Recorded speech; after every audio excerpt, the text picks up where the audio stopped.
아이가 일단 제가 현재 키우고 있는 아이는 만성 신부전증의 아이예요. 그래서 원래는 약을 꾸준히 먹다가 지금은 아이가 약 먹는 게 너무 힘들어해서 지금은 이제 약을 끊고 이제 식사와 그리고 아이를 그냥 하루에 한 번씩 아주 짧지만 밖에 데리고 나가고, 그래서 그런 짧은 시간이지만 그게 별로 길지 않거든요. 밖에 나가서 너무 나이가 많아서 사실 오래 걷지도 못하고 아이가 너무 힘들어요. 그러면은 그냥 요즘 같은 경우에는 날씨가 또 춥기 때문에 너무 추운 날을 제외하고는 평일에 좀 따뜻한 날 혹은 주말에 내가 쉬는 날 따뜻한 날이 있으면 아이를 데리고 나서 잠깐이라도 풀 냄새를 한번 맡게 해주고 흙 냄새를 한번 맡게 해주고 햇빛을 한번 보여주고, 그게 비록 5분, 10분일 수 있어요. 그리고 아이가 전혀 걷지 못하는 아이라고 한다면 저는 그래도 데리고 나가서 유모차든 아이를 안고 나가서든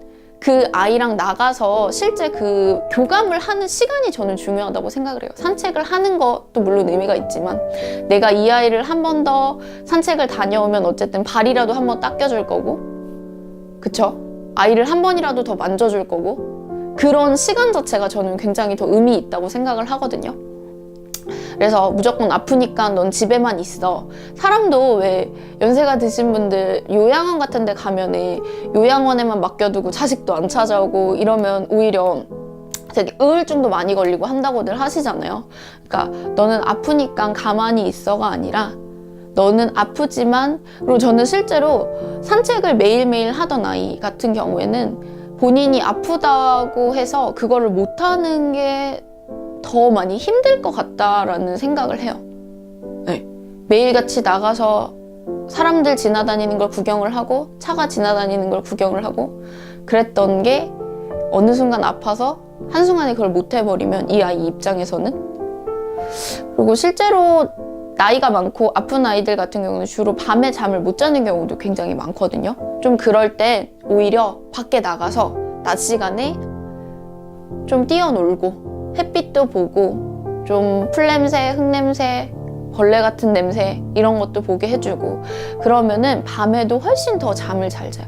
그럼 밤에 잠 잘 자고 아침에 또 일어나서 또 활력 있게 놀고, 그러면은 어느 순간 또 생각하면 혼자 있을 때는 또 막 마음이 먹먹해져요. 그러다가도 또 막상 아이랑 그런 시간을 또 가지고 있을 때는 또 괜찮아요. 그래서 가급적이면은 저도 최대한 내가 가지고 있는 그런 슬픈 마음을 우리 강아지, 내가 키우고 있는 아이한테는 좀 안 비추고 안 보여주려고 하는 편이에요.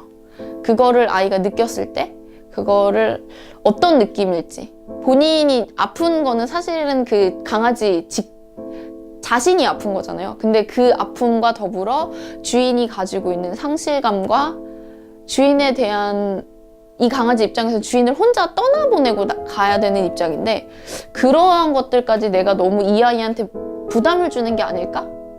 라는 생각에 지금은 저도 좀 많이 덤덤해졌다고 할 순 없지만 그래도 전보다는 좀 그러니까 좀 그런 슬픔보다는 일단 당장은 아이가 있는 시간만큼은 행복하게 지내자. 그게 가장 그냥 지금은 제 목표인 것 같아요. 슬픔은 그 아이가 떠나가고 나서 그때 해도 충분히 늦지 않을 거다라는 게 제 개인적인 생각이에요.